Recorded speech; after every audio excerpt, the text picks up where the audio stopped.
Welcome to PariChai with Pulipaka. Someone was asking me the other day, how will you try to break the conversation or have an icebreaker while you're meeting someone new? And I said, you can choose to talk about global warming because it is for sure known to be a very good icebreaker. Apart from these poor jokes of mine, as a part of this series where I'm trying to bring the stories of young entrepreneurs, researchers, and thought leaders who are trying to make their mark in climate change activism and climate change awareness across the world. Today, we have a special guest all the way from Brazil. In my first episode, we had a very successful entrepreneur who was trying to make his mark across the globe using his technology related to solar energy.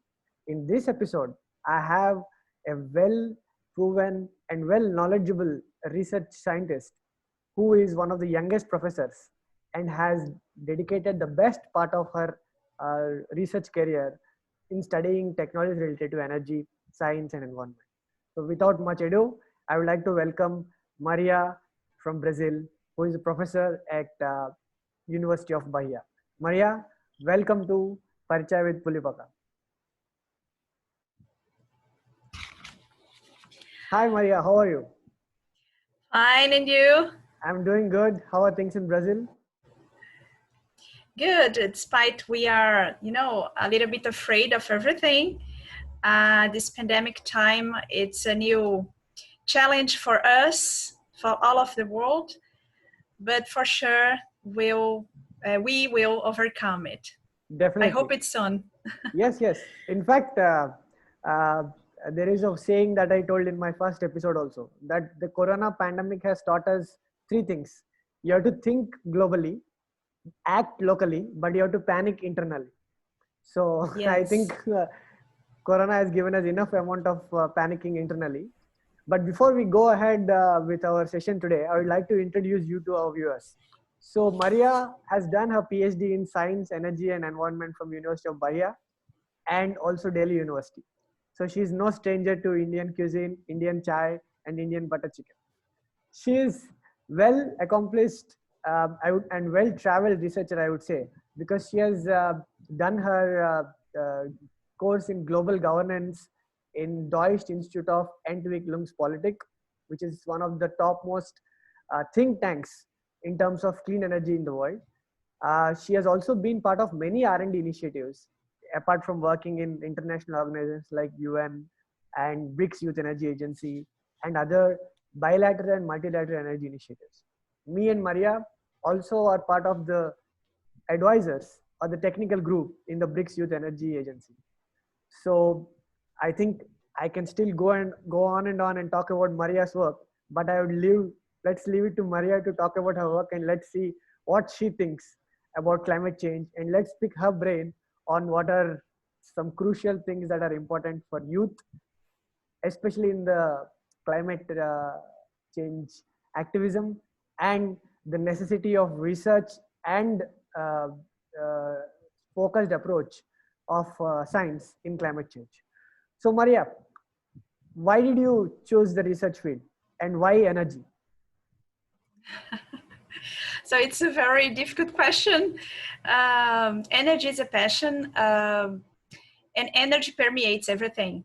There's a phrase that I like so much that say from WEAB Working Group. It says that energy, just as you want to, let me just say the correct phrase here. Energy itself is not a basic human need. It is critical for the fulfillment of all needs. So I think this phrase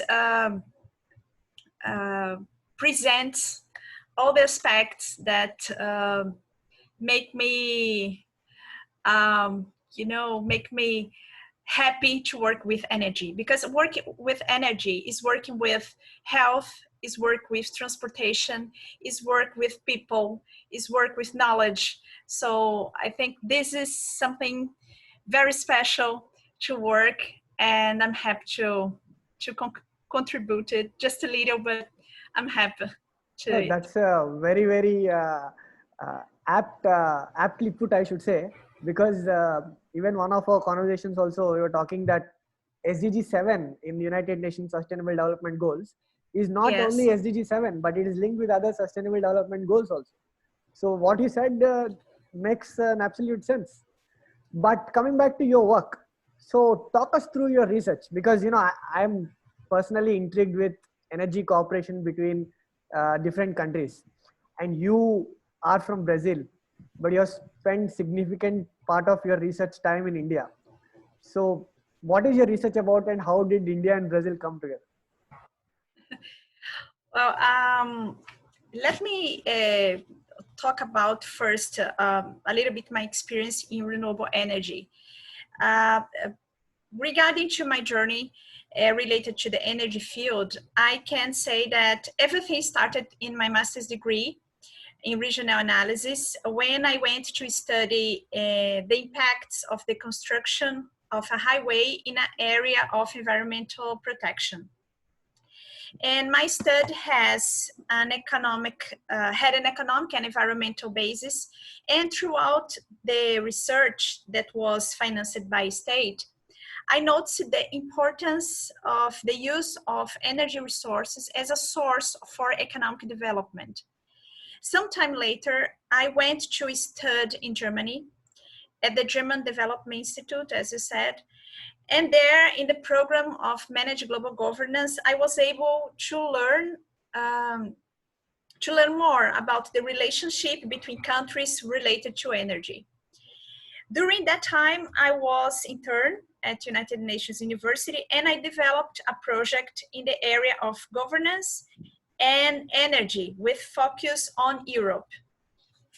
When I returned to Brazil, I started to study energy and the international relations, and I decided to do a PhD in science, energy, and environment at the Federal University of Bahia, where I defended the thesis on energy cooperation, more specifically on cooperation in renewable energy between Brazil and India. The title of my thesis was Renewable Energy Cooperation, the Challenge for Brazil and India in the Multipolarized World. Wow. And what were the objectives of my thesis? Um, in that work, I investigated in what ways it is possible to contribute to the increase of the cooperation in renewable energy between Brazil and India. And the main objective was to analyze the cooperation between Brazil and India in the field of renewable energy in order to identify opportunities and propose cooperation strategies for its intensification. Then I presented a comparative study of energy profiles of Brazil and India. I verified all the agreements that Brazil and India had signed in the area of renewables. I identified the main policies for renewable energy established by these two countries over the years. It was around 33 policies at all. And also I analyzed the scientific and technological profiles of these two countries and the competitiveness indicators that make it difficult to do business as a support to identify elements that would contribute or limit the renewable energy cooperation. That's After all this, I proposed strategies for intensify cooperation in renewable energy between Brazil and India. very good. I mean, it's you are like. I mean, I generally thought research is more on researchers generally do on technical side, but your area touches the soft spot of bilateral cooperation, because that is very important. And as you rightly said, in the multipolarized world, how can two economies which are of same volume and of same similarities can work together? But I would like to hear more. What are the interesting findings of your research? Yes, then I proposed strategies as I told you before. Like, for example, they to strengthening scientific and technological cooperation, they need to intensify the political dialogue on renewable energy between the ministries concerned, promoting Brazilian business sector in India and India business sector in Brazil, promoting Brazil-India cultural cooperation. Uh, and all these strategies presented in my thesis are not an end in themselves, but the beginning of a way to promote the cooperation in renewable energy. So in addition, I would say that the future studies can contribute to the development of these strategies or even generate new ideas to expand the energy cooperation. So the study that I have done with Brazil and India could be done with Russia and India, Russia and Brazil, China and India, and some other countries, some developed countries also. Sure, definitely. And as you know, we just hosted President Bolsonaro for our Republic Day this year in January 2020. And there were a lot of interesting MOUs that were signed. Brazil is an integral part of International Solar Alliance, where Brazil is also one of the member countries. So I think some of your research work already started paying off with a good impact. So now coming back to my next question, I mean, obviously you have spent a lot of time in Delhi and DU, and you learned a lot about Indian culture, traditions, and also what is one specific thing that caught your eye, or what is, if at all, there is any memorable experience in India? Oh, a lot of things, you know. I have an amazing connection with India. I said that my thesis also contemplated this incredible country. So my connection in India started in Germany. Studying the relationship between developed and emerging countries. And during the Managed Global Governance, I had the joy of meeting wonderful Indians who studied with me, renowned professionals who I became friend. And I learned with them in many areas of knowledge. And I learned also how to prepare some Indian food. Oh, I love Indian food. A little too spicy for me, I must confess, but I love it. Margi, makhani, please correct me. Tandoori chicken, lentils, yellow dolls, yes, you know, chapati. Mm-hmm. So for me, yeah, for me is achakana, right? Yeah, acha Gana, very good. Yeah. So, uh, and no, please. no. I was just asking about The some other experiences that you had. okay. Uh, So, and I was in India during a conference organized by the German government. And because of my PhD, I decided to stay there for a while longer. So researching, interviewing professionals, learning a lot. Like Brazilians, Indians are very receptive people. I was very welcome. Congratulations for your country. So my connection with India goes beyond the professional area. I have beloved friends there, incredible memories, including the experiences related to traditional handcrafts, the work with marble and fabric. There is something special. When I was there, I want to buy everything. Like, this scarf is so beautiful.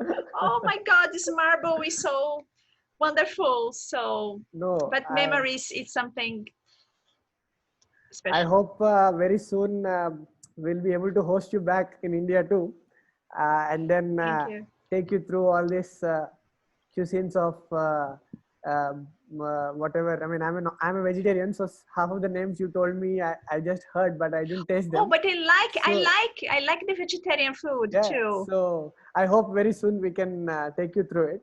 Now, you see, the thing that is common in both of our countries, is we have a good young population.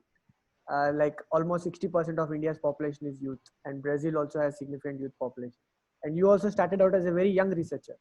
So when you started it, like you already told what drives you, but what are the key problems you wanted to address? Like what was the drive that was there, or what was the reason for you to choose this field? Um, what problems I want to address while I taking up my research? Uh, I would like basically the same thing that I want today.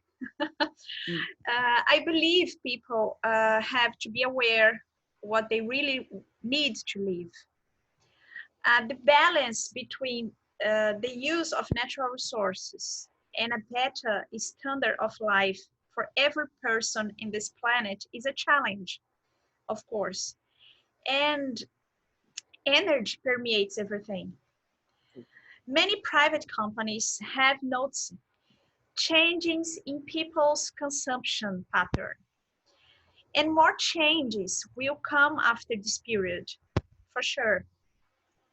The government have to support research and development in their states and try to cooperate with other states to improve their social, environmental, economic areas, which are interconnected. Yes. I think this is mainly one thing that I would say that was there and is still here uh, in my research.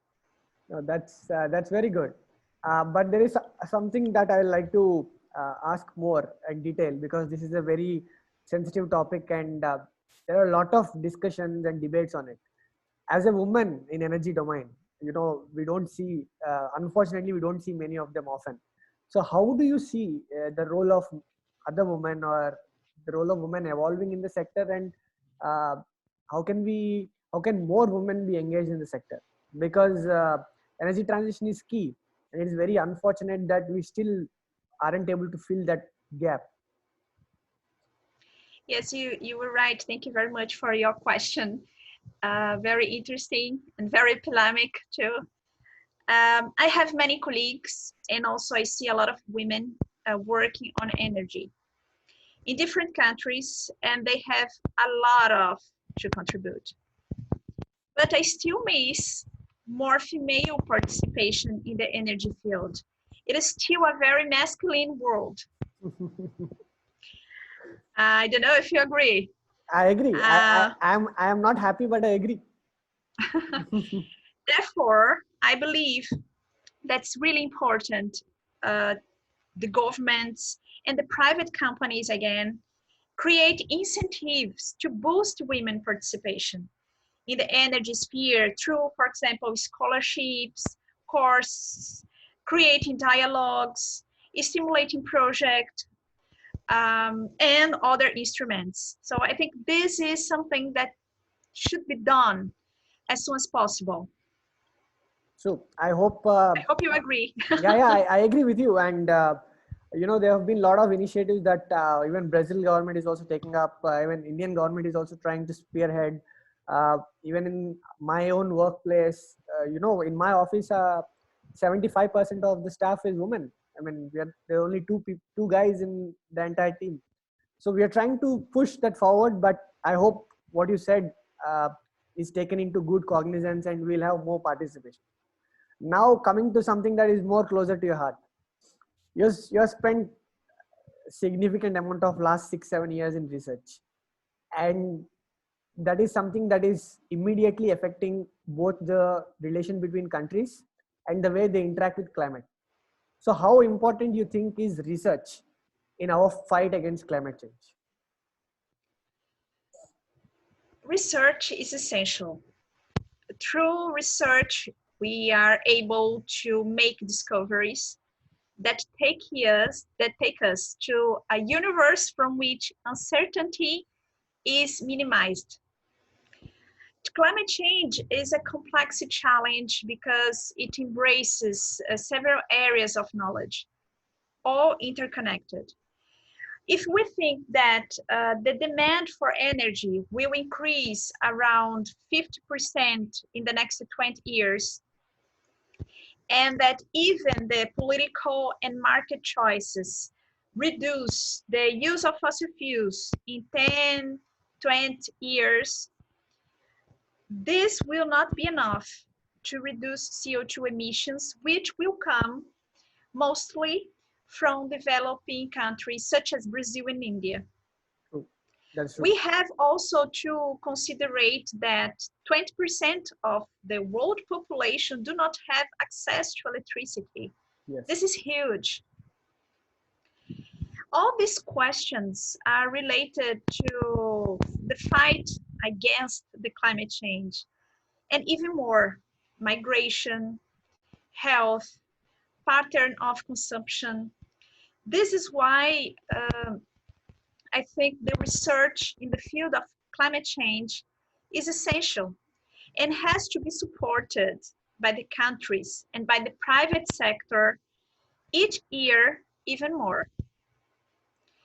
We are passing through a very hard moment with the pandemic time, and so we are seeing how much the research is important, how much to invest in research is important. That's true, because now everyone talks about graphs, everyone talks about flattening the curve and all. Yes. Where have these people been there when we showed the same graphs and same curves about climate change? So I fully agree with you that that's an important aspect, and the electrification part, almost 2 billion people have lack of reliable electricity. It will again form there, and India and Brazil are developing countries. Now, having said that, so you started at very young age, and of course you had the drive. So there are so many people, young researchers, entrepreneurs, and even I would say students who will be watching this channel or video. So do you have any particular message from them? For India, you can tell in English, and if you want to address Brazilian youth, you can do it Portuguese also. I don't mind. Oh, thank you.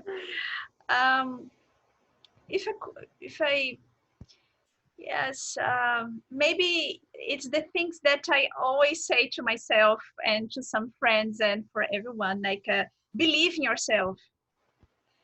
Don't let the other's opinion destroy your idea. Be grateful. And always try to remember that we are here to serve the others. And be creative. Yeah. So, yeah. Well put. Creativity is a key aspect. But this is slightly deviating from the topic. This is more on a personal basis. You've traveled a lot. You've been to Germany. You were at UM. Of course, you've been in India. I don't know how much you roamed in India. And then you were in Russia, where we met, and we were part of the BRICS Young Scientist panel. So which is your favorite country, and why is it India? Oh, I think we can learn a lot, and this is the most important thing. I think Russia has a very special, Russia is a very special place. Germany, Brazil, India. I think people, culture, I love it. I don't know why I choose India. I think I just love the country, the people. I think it's full of opportunities also. Yeah. I think Brazil and India has a lot of common. Our democracies, our developing countries has both countries. We have social problems, environmental problems. We have problems in common to solve. And we have a high potential in the energy field. India now, it's a big potential in solar. energy. I think Brazil, it will be a very nice, a very yeah, a very a partner of India in the solar field, as India can be a very nice partner in Brazil in the biofuels area. Exactly. This is one of the findings of my thesis, Hmm. that biofuels and solar would be two areas that the two countries could be promote Yes. in the energy cooperation area. So it's a tough question, you know. There is no I know. favorite country. I think No, I was just trying to corner you with the question, so that you'll obviously tell it India is the answer. But now that you have mentioned about biofuels, the Brazil success story of biofuels is, you know, everyone knows about it and everyone talks about it. And India also, initial days, we tried to catch up.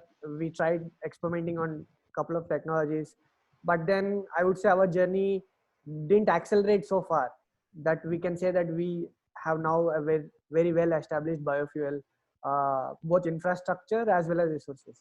So just going slightly off the topic, uh, what valuable lessons we can learn from Brazil's story, because Brazil is a success story without any doubt. yeah. If you don't mind, let me speak in quickly Hmm. of Brazil energy profile. Brazil it's among the 10 largest consumers of energy. India is the third, I think. Brazil is the eighth. And among BRICS, Brazil had a small energy deficit last year. The two highlights for energy deficit are China and India, as you know. Mhm. The Brazilian energy matrix shows the relevant role that fossil fuels still plays, especially oil. You know, we have a big company of oil here in Brazil. We passing through a lot of problems, but we still have this big one. But our electrical matrix, the hydropower takes the lead. So as for solar energy, something that we uh, just said about solar energy, Brazil has increased its installed capacity 800 times in the past 5-7 years. But it's interesting to highlight that what Brazil has currently is what India had like 6 years ago. Yes, yes, that's true. So regarding to energy, to wind energy, Brazil also have been increased its installed capacity in the past 15 years. And Brazil are with United States, China, Germany, France, and India among the top 10 countries. But Brazil is still far, really far to reach its potential. As for hydroelectricity, hydropower represents 60% of the electricity generation in Brazil.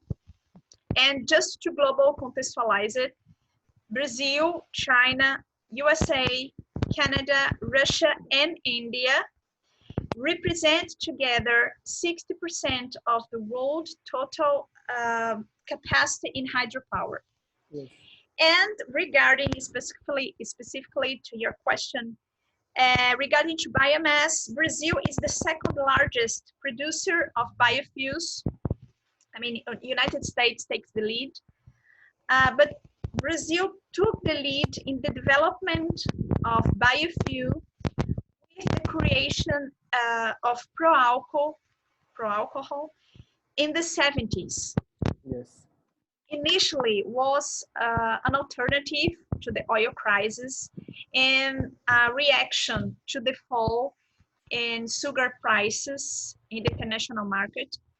This program, pro-alcohol, sought to stimulate the production of alcohol to meet domestic and foreign demands by encouraging the production of alcohol from sugarcane and for others inputs to the automotive market. Yes. Of course, Brazil has targets. I think India also has targets regarding to the biofuels. And according to the International Energy Agency, Brazil is the world's second largest producer, as I told you and before. And will increase its production of ethanol for sugarcane by more than triple. And the current crops areas are more than enough to absorb this increase without affecting environmentally sensitive areas. That's very good. And by 2035, around 2035, Brazilian biofuels are expected to meet 1/3 of domestic demand for transportation fuels, and its net exports for account about 40% of the world trade, biofuel trade. Yeah, that's a huge. Personally, I believe that we have a lot to explore and to share with countries about renewables. And when I was in India, I went to IRENA, make a lot of interviews there, and I was very welcome. And I've seen the interest of Indian government in explore the biofuels there. Yes. Also other renewables. So you have a Ministry of Renewable Energy. Yes, we have a Ministry of Renewable Energy, and I think biofuels was also for some point of time part of the Petroleum Ministry, and now also there is a dedicated effort for that. So I hope that we continue extended cooperation between India and Brazil, because from my knowledge, Brazil is also part of the mission innovation countries, where there are a lot of scientific and technology exchange on different technologies. And I think we are partnering with Brazil on biofuels on that aspect. And I hope that we take the success story from Brazil and learn some lessons. Now, we have come almost to the end of the interview. I just have two questions. Both are too casual. We met during the BRICS Youth Energy Agency summit, where even you contributed for the report. I was part of the Young Scientist Award winning list and all.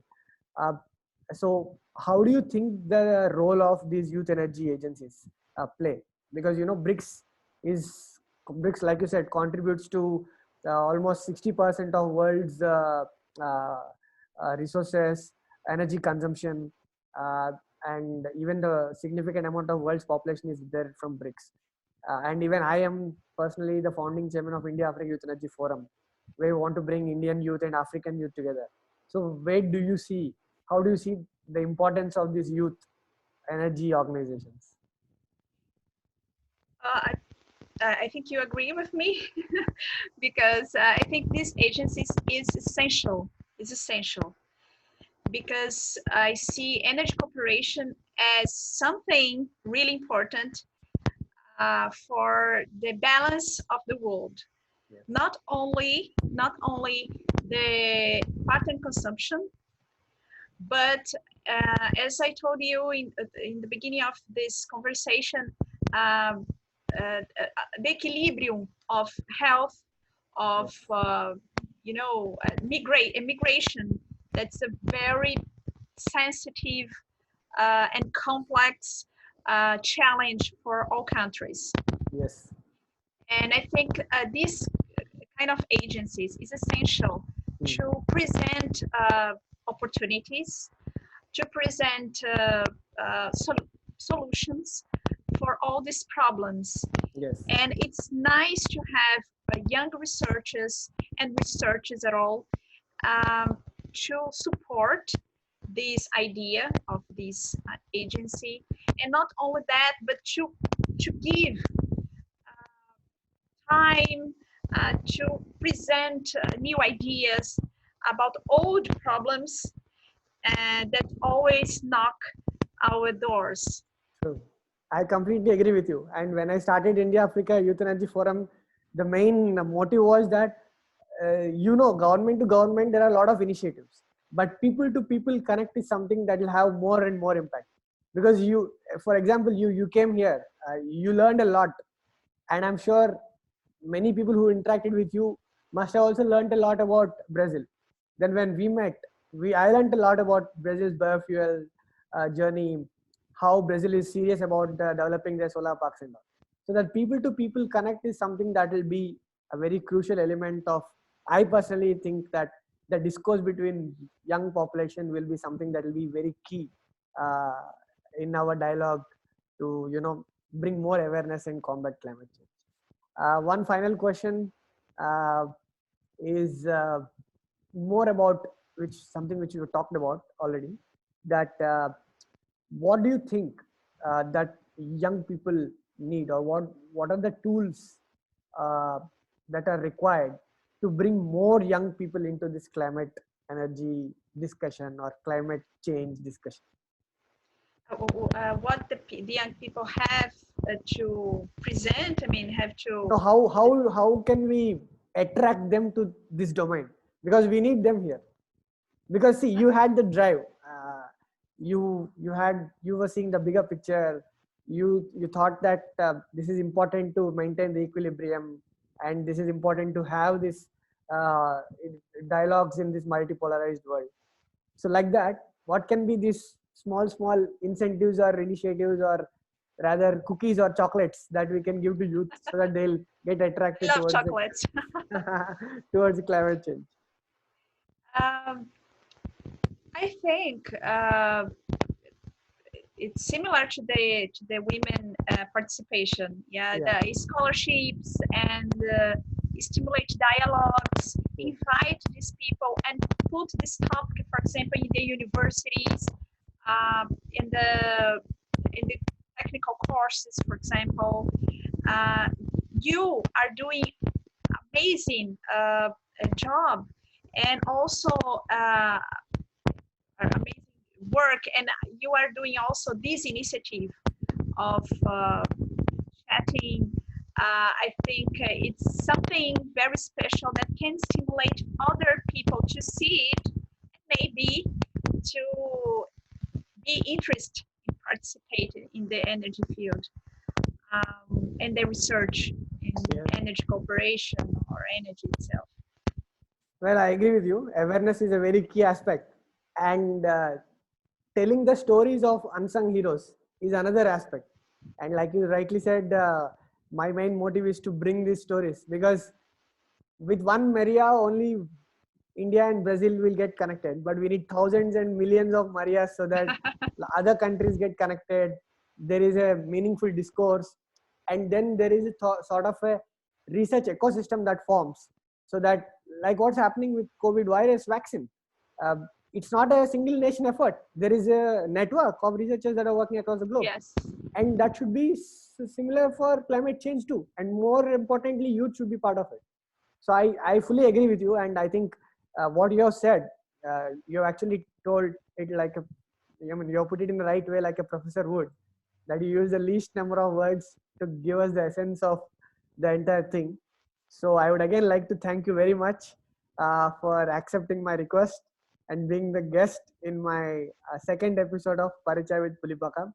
I hope that many more, uh, if not in hundreds or thousands, in millions of young people opt research in climate change as their career path, and then contribute their bit, like you have done, uh, in solving problems at country level, bilateral level, and even multilateral level. So thank you very much, Maria. I would like to congratulate you for this initiative. And also, I'd like to express my pleasure to be here today. Dhanyavad. Thank you very Dhanyawad, much. namaste, and let's have Yeah, a pick namaste. with our coffee cups.